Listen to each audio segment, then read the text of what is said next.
The sunset bathed the small town in a warm golden light that slowly dissolved into twilight.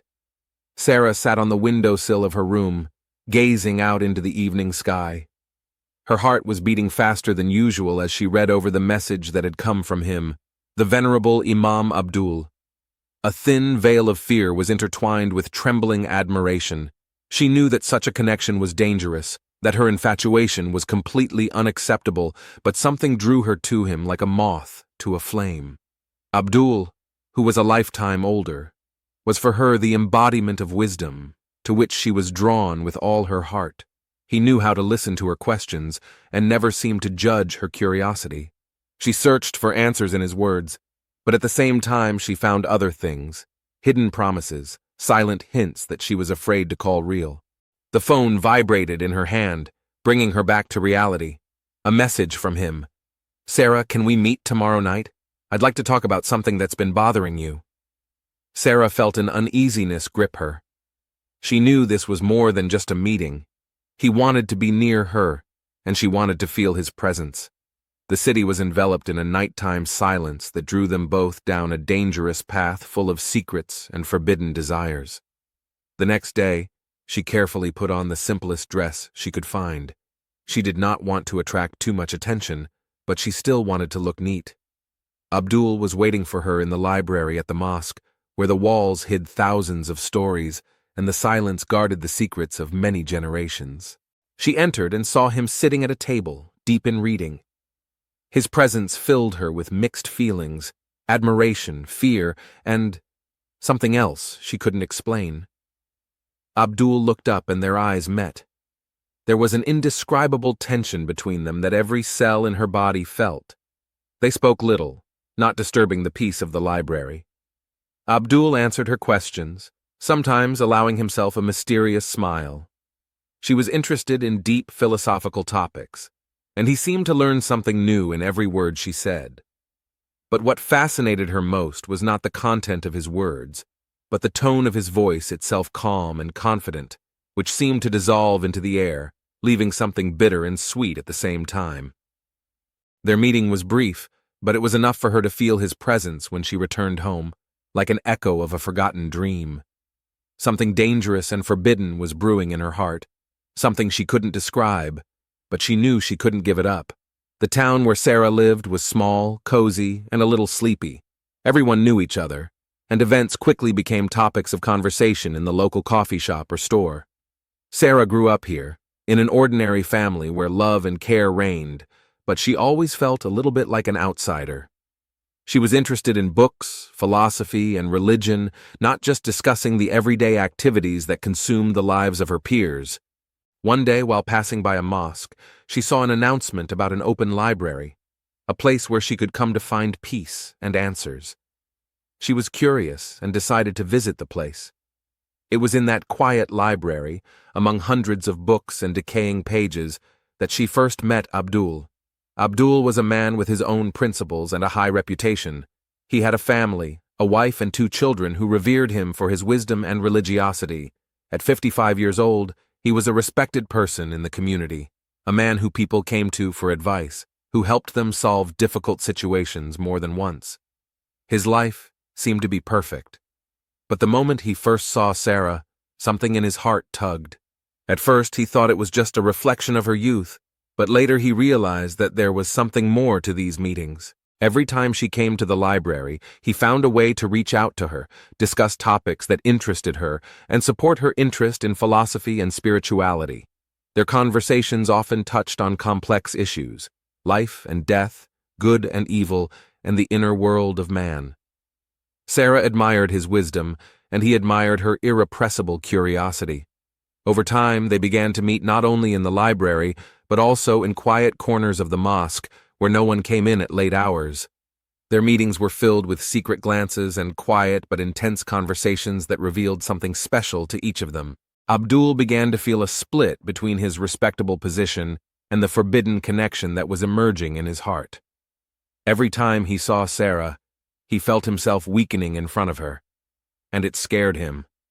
But at the same time, he couldn't stop seeing her because he felt that he had already become more attached to her than he wanted to admit.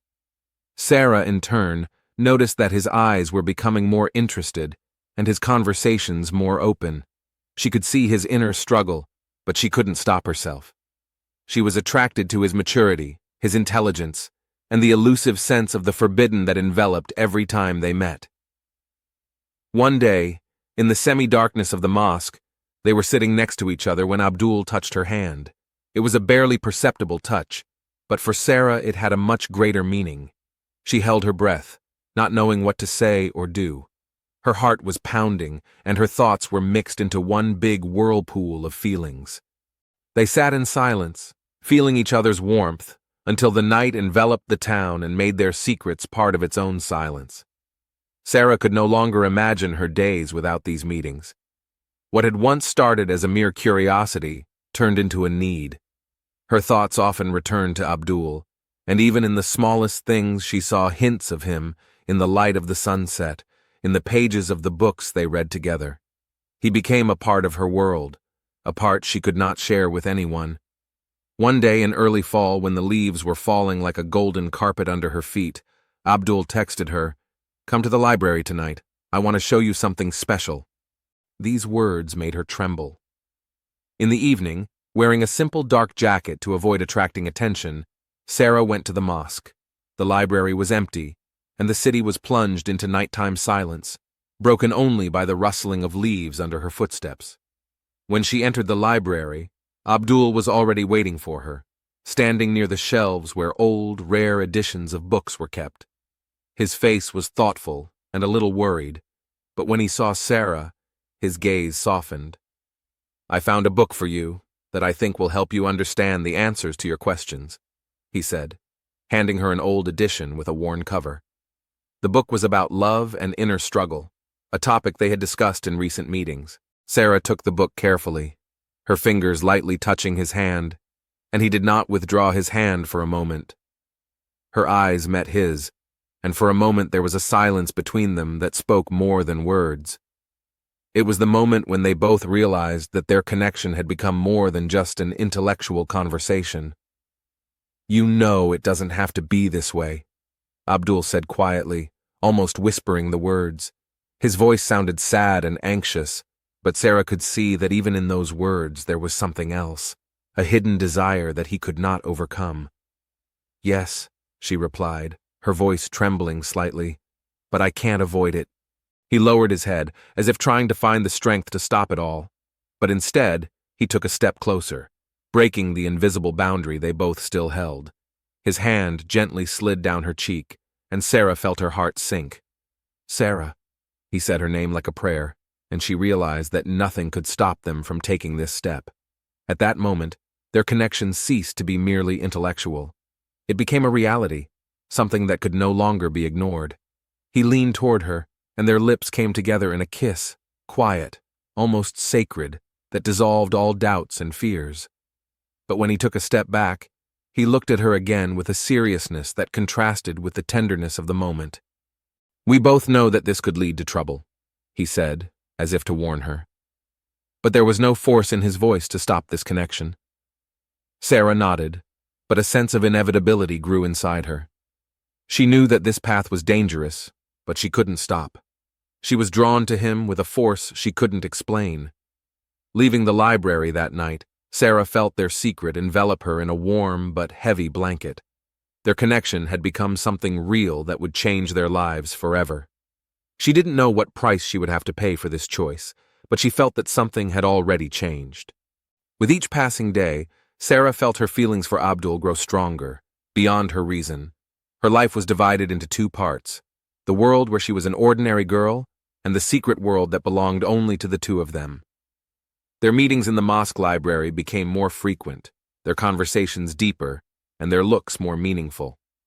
Sarah could no longer imagine her life without these moments. However, these changes did not go unnoticed. Her best friend Layla, with whom Sarah shared everything, began to notice how her friend was withdrawn into her thoughts. Layla tried to understand what was going on with Sarah, but she received no answers. Their usual gatherings in the cafe began to be filled with silence, and instead of cheerful conversations, Sarah was constantly looking out the window, thoughtful and seemingly somewhere far away. Once, during their meeting, Layla could not stand it and asked her directly, "Sarah, what's been going on with you lately? You don't seem to be yourself. Where's the fun girl I grew up with?" Sarah knew that Layla had noticed the change, but she couldn't share her secret. It was hard for her to explain what she was feeling, because even for her, these feelings were new and unexplainable. She looked away, realizing that her silence was only increasing her suspicions. "I'm sorry, Layla," Sarah said quietly, trying to find the right words. "You know, all these questions about life and other things." "Isn't there someone else here, Sarah?" Layla asked with a small smile, trying to break the tension. This question hit Sarah like a thunderbolt. She felt her face turn red and quickly turned away to hide her emotions. Layla noticed this and smiled even wider, but did not press further, deciding to give her friend time and space. When Sarah returned home, she had mixed feelings. On the one hand, joy at meeting Abdul, and on the other hand, fear that her secret might be exposed. She tried to hide her emotions but felt that she was increasingly losing control. At the time, Abdul was also going through an internal struggle. He knew that these meetings were becoming too dangerous, but every time he saw Sarah, he felt like he hadn't felt in a long time. Her youth and curiosity stirred up something forgotten in him, and the realization that this relationship was wrong only added to the poignancy of it. One evening they met in their usual place, but this time their meeting was filled with anxiety. Abdul noticed that Sarah became more cautious, as if something was bothering her. She avoided talking about herself and her thoughts, as if she was afraid of saying something unnecessary. "Is something wrong, Sarah?" he asked quietly, trying to look her in the eye. "I'm afraid people will start to suspect something," she admitted, holding his hand in hers. "My friend Layla has already asked me if I'm in love." Abdul thought for a moment. He realized that this connection could not remain a secret forever, and that each new meeting could lead to even more problems. But he could not give it up. He felt everything around them becoming dangerous, as if they were playing with a fire that could burn them both. He squeezed her hand lightly, trying to reassure her. "We'll be careful," he said, looking into her eyes. "But I can't leave you. You've become a part of me that I can't give up." Sarah nodded, feeling ready to risk everything for these moments. She didn't want to hide her feelings anymore, even if it meant stepping into the unknown. Her fear was strong, but her love was even stronger. Meanwhile, Layla, sensing that Sarah was hiding something, began to secretly follow her friend. She didn't mean her any harm, but she felt she had to find out the truth. Layla accidentally saw Sarah walking to the library one evening without even telling her.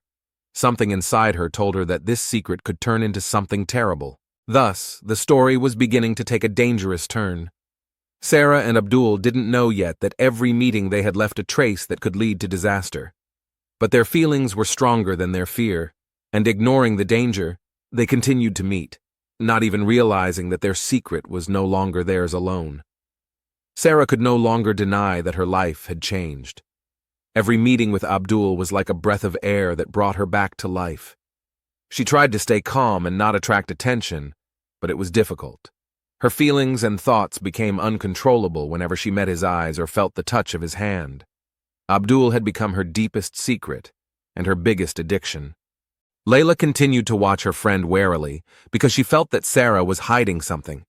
Her anxiety grew with each passing day, and she could no longer ignore the changes in Sarah's behavior. The friend she had known since childhood was now cocooned in her own thoughts and feelings. Layla felt that their former trust had disappeared, and that alienation had taken its place. One day, when Layla decided to talk to Sarah about what was bothering her, she pushed her away. "I just think a lot about life, about other things." "Layla, it's not important." Sarah dismissed her without even trying to find the right words. Layla remained silent, but she noticed that Sarah's cheeks had turned pink, and this further confirmed her suspicions. She knew that this kind of excitement didn't just appear. Sarah was in love, and Layla was almost certain that this secret was connected to someone forbidden. Meanwhile, it was becoming increasingly difficult for Abdul to control his emotions. He felt his rationality giving way to a passion he didn't even know he was capable of feeling. His many years of living in a community where he was a role model for others had instilled in him a sense of responsibility and duty. But every time he saw Sarah, his whole life seemed like an unattainable illusion that he could no longer hold on to. Sarah was too young, too cheerful and fascinating to ignore. She became more than just a girl who wanted to find answers to her questions. Her attention, her desire to be close to him, her inquisitive eyes, all of this excited him in a way he had never felt before. One evening, when they met again at the library, Abdul felt that their meetings were becoming more dangerous every time. She was so close, her smell, her face looking at him with trust and devotion. "Sarah," he said, barely able to control himself, "this can't go on. We both know we are putting ourselves in grave danger." Sarah felt her heart clench at these words. Her face reflected her concern, but she couldn't deny that she felt the same way. However, she didn't want to lose him, couldn't imagine being alone again, without the fire he had lit in her. "I understand," she said quietly, "but I can't just leave it. I need to be with you, even if it's wrong." Abdul knew these words were dangerous, and yet he could not look away from her eyes. His emotions were too strong to contain, and even if he wanted to be rational, it was becoming increasingly difficult. He touched her hand, and that was enough to make their eyes meet again, this time with even more intensity than ever before. "You have no idea how much I want to be with you," he said, barely holding back the words that were coming out. They stood next to each other for a long time, not realizing how much time had passed. Their meeting became a tacit agreement, a promise that even if their connection brought trouble, they would not be able to give it up. In the weeks that followed, their bond only grew stronger. They continued to meet, even though they knew it was a step toward tragedy. Their looks and touches became bolder and bolder, and their feelings turned into an addiction from which they could no longer escape. But with each meeting, jealousy began to eat away at Abdul. He began to suspect that Sarah might be seeing someone else, or that her attention might not be as sincere. These suspicions became unbearable, and he became obsessed with controlling their relationship. He felt that he had to be the only one in her life, and this idea grew to become a painful need. Once Abdul saw Sarah in the company of another young man. It was just a conversation with her friend from school, but Abdul felt jealousy boiling inside him. He couldn't understand why it was affecting him so much, but knowing that someone else could have been with her was tearing him apart. The next time they met, he couldn't contain his feelings. "I saw you with someone else," he said sharply, not hiding his displeasure. Sarah looked at him in surprise, not understanding what he was talking about. "Abdul, he's just a friend of mine," she replied calmly, trying to dispel his suspicions. But Abdul could not calm down. His suspicions and jealousy continued to grow, and he could not shake the feeling that he was losing control of the situation. Sarah could see his face changing, his eyes filling with anger and pain, and she was scared. She felt that this connection had become too heavy, that their feelings were becoming dangerous and even destructive. But at the same time, she couldn't leave him because she felt that she was already more attached to him than ever. Meanwhile, Layla, concerned about Sarah's strange behavior, decided not to let it go. She started following her, trying to find out the truth. And one evening, when Sarah went to the library again, Layla secretly followed her. Her heart was full of anxiety, because she knew she was risking losing her friend's trust. But she felt it was the only way to save Sarah from a danger she might not even realize. Layla saw Sarah enter the library and close the door behind her. She waited, and when the lights went out, she began to suspect that something strange was happening. Her suspicions grew with each passing minute as she waited for her friend. After a while, Sarah came out, but she was not the same person Layla had known before. There was something disturbing in her eyes, something that betrayed her inner struggle. Layla knew that she now had more evidence for her suspicions, and her fear only grew. She didn't know how to help Sarah, but she knew she had to act. The November evening spread a cold fog through the streets of the small town, creating a feeling of heaviness and inexplicable anxiety. Sarah walked to the library wrapped in a warm jacket, but even it could not protect her from the cold fear that gripped her heart. Her thoughts were jumbled, but she knew one thing. Today she had to dot the I's and cross the T's and end this forbidden relationship. When she reached the library door, the place was silent. Abdul was already waiting for her. He was standing by the shelves, lost in thought, and when he saw Sarah, his face lit up with something she couldn't quite put her finger on, either anxiety or a hidden threat. She had never seen him like this before. Sarah moved closer to him, trying to gather her composure. Her voice was quiet but firm. "Abdul, we have to stop," she said. His face changed instantly. The small ray of hope that had been burning in his eyes disappeared, giving way to anger and frustration. He felt something breaking in his chest, as if she were depriving him of a part of himself.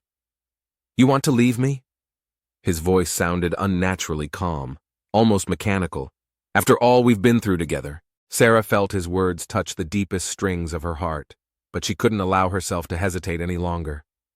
"This was a mistake from the beginning," she replied, trying to control her emotions. "I just can't do it anymore." Abdul looked at her again, and something dark and frightening appeared in his eyes. "You can't just leave, Sarah," he said, taking a step toward her, his hands nervously clenching into fists. "You've become everything to me," he said, his voice trembling with emotion. "I won't let you leave me. You belong to me." Sarah felt fear grip her. His words sounded too powerful, too desperate. She felt like her life was in danger, but she tried to stay calm. "Abdul, please don't. We both made a mistake, but this doesn't have to go on," she said, taking a step back. Her voice was shaking, but she tried to hold on. But Abdul did not back down. He grabbed her hand, squeezing it so tightly that she felt pain. Sarah tried to get free, but his grip was too strong. "You will not leave me." His voice was low, and his gaze was menacing. "You are mine, and I will do everything to keep it that way." He did not hear her words or her attempts to break away. His mind was clouded by jealousy and anger, and he didn't even realize he had grabbed a paper cutter lying next to him. Sarah saw the blade in his hand, and her heart sank in fear. Her legs became heavy and she could no longer move, but stared at him, wide-eyed with terror. "Abdul, please stop," she whispered, but he could not hear her. One movement, and the blade glinted in the light, piercing the air between them. Sarah had no time to scream or run away. Her body fell to the cold floor of the library, and Abdul froze, as if awakened from a nightmare. He looked at her, not believing what he had done. His hand, which had just held the knife, was now trembling, and the blood dripping from the blade left dark marks on the floor. He could not believe in the reality of what had happened. His mind tried to deny this fact, but the terrible truth remained unchanged. He had just killed the one he loved so dearly. Abdul slowly backed away from the body, wrapping his arms around his head. He wanted to scream, but his throat was tight and his voice was gone. In his head, he heard Sarah's words before she left him. His world collapsed and only emptiness remained in his heart. He didn't know how long he stood there like a ghost, until he finally regained consciousness. Everything that had once mattered now seemed distant and unreal. He quietly left the library, leaving Sarah's corpse on the cold floor, and disappeared into the darkness of the night, not knowing what would happen next. Abdul walked through the empty streets, ignoring the cold and darkness. He could not see anything around him. His mind was immersed in a deep sea of despair and remorse. His life, his reputation, his future, everything disappeared in one fateful moment. What had he done? This question burned him from the inside like fire. He had always been confident in himself, in his decisions, in his power over his emotions. But now he realized how easily he could have lost everything by succumbing to a single weakness. When Abdul returned home, he closed the door and sat down in the dark without turning on the light. He sat there, staring into the void, not trying to justify his actions or seek salvation. He knew that his life would never be the same. He had destroyed everything that was important to him, and now there was only darkness and despair. The morning in the small town began with disturbing news. Library workers, who were usually the first to arrive, found the body of a young woman on the floor of the reading room.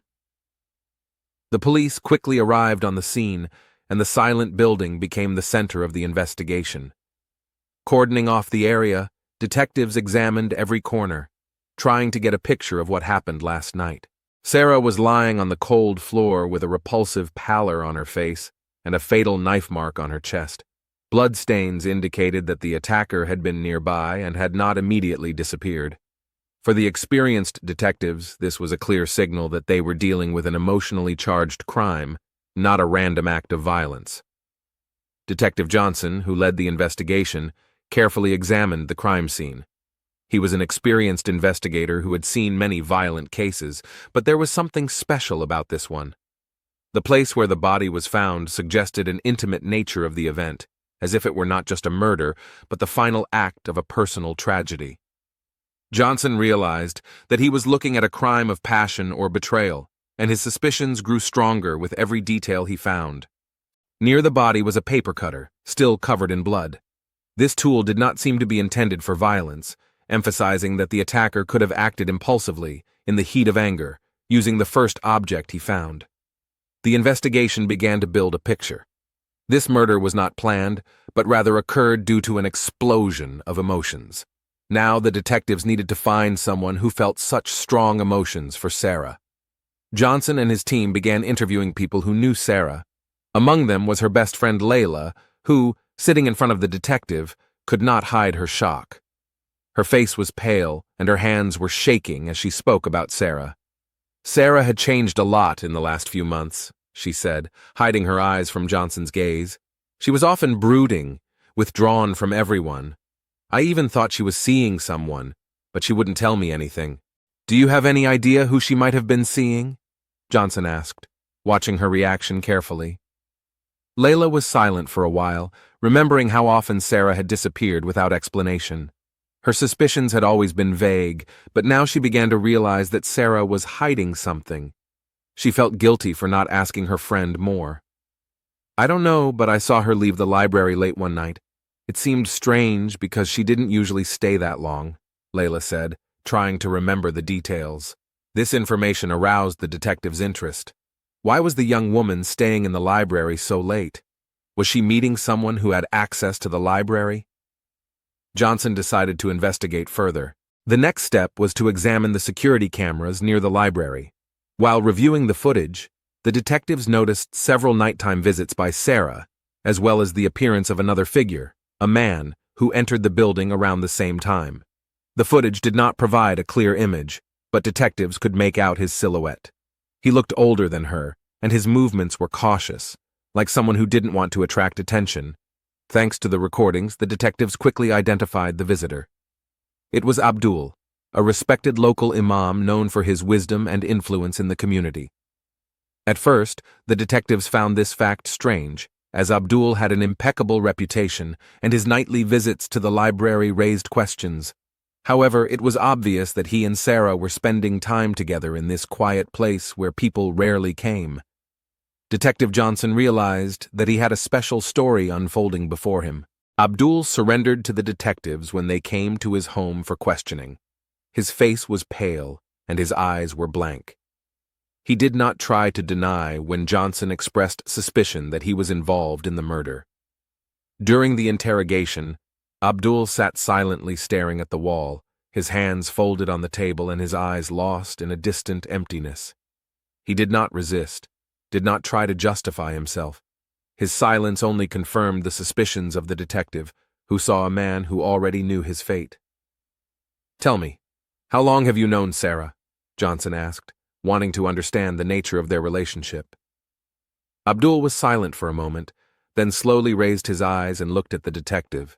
His voice was quiet, almost lifeless. "I met her at the library. She was interested in literature, philosophy. We talked a lot." "Talked a lot?" the detective asked again, emphasizing the hint. "Didn't these conversations turn into something more?" Abdul did not answer, but his silence spoke more than words. The detectives realized that the connection between them was not just intellectual. Abdul looked as if he had been devastated by all these events.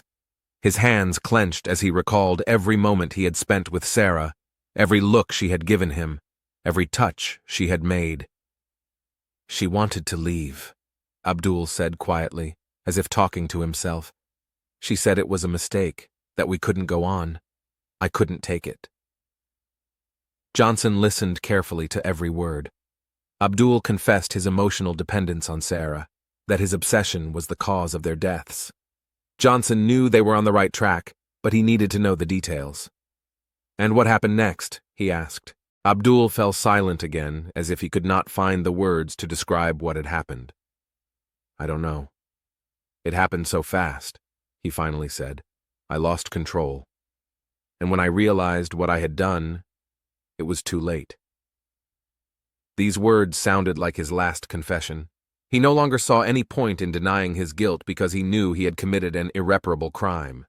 After interrogating Abdul, the police collected all the necessary evidence. Johnson and his team were finishing up the crime scene, wrapping up the investigation. All the details pointed to one thing: jealousy, fear, and obsession led to a tragedy that took a young life. For the detectives, the investigation was over, but the image of Sarah, who was looking for love and fell into the trap of dark emotions, will remain in their minds for a long time. The news of Sarah's murder and Abdul's confession shocked the small town. Residents could not believe that a man whom they considered a model of morality and a spiritual guide was capable of such a horrific crime. Abdul had always seemed unwavering in his principles, a model of virtue and spiritual wisdom, but now his name had become synonymous with betrayal and pain. There was an unusual silence in the mosque where he led prayers and taught the faithful, reflecting the community's frustration. For many, his crime was not only a personal tragedy, but also a test of their faith. People gathered together, trying to comprehend how a man they trusted could succumb to dark impulses and destroy the life of a young girl. Layla, Sarah's best friend, could not find peace after her death. Her heart was torn with guilt and anger. She could not forgive herself for not being able to recognize the danger in time and help her friend. Now she was the only one who could tell the world about Sarah as she knew her, bright, curious, and full of hope for the future. One day, Layla returned to the library to honor Sarah's memory. Her eyes fell on the shelves where they often sat together discussing their favorite books. She could not hold back her tears as she recalled the warm moments of their friendship. "You did not deserve to end like this," Layla whispered, running her fingers over the cover of the book Sarah loved to read. The atmosphere was tense at the court hearing where Abdul stood trial for murder. He looked exhausted and depressed. His eyes, once full of strength, were now empty, as if the life in them had faded. Abdul did not deny his guilt. He knew that his actions were not justified. In his short speech, he admitted that he had lost control and destroyed everything he had ever had. The court found him guilty of premeditated murder, and Abdul was sentenced to 25 years in prison. The decision left him gloomy and silent, knowing that these years would be the price he would pay for the blind obsession that had led to such a terrible tragedy. Abdul knew he would never return to his normal life. After the verdict, the townspeople slowly began to recover from the events that had shaken their community. People tried to find a lesson in this tragedy and reassured themselves that love and affection should never turn into obsession and control. They realized how dangerous it is to let emotions take over without controlling your own desires. Layla was the only one who continued to keep Sarah's memory alive. After the trial, she organized a memorial meeting where friends and acquaintances of Sarah gathered to pay tribute to her memory. Layla spoke to the community about her friend, her dreams, her aspirations, and her pure heart. Sarah was always searching for the truth, trying to understand herself and the world around her, Layla said, wiping away a tear. She deserved a life of joy, not such a tragic end. Layla's words penetrated deep into the hearts of everyone who gathered that day. Her speech became a call to comprehend the power of love, which can be both beautiful and destructive when it goes beyond reason. The community took this story as a lesson, realizing that blind feelings and jealousy can lead to tragedy.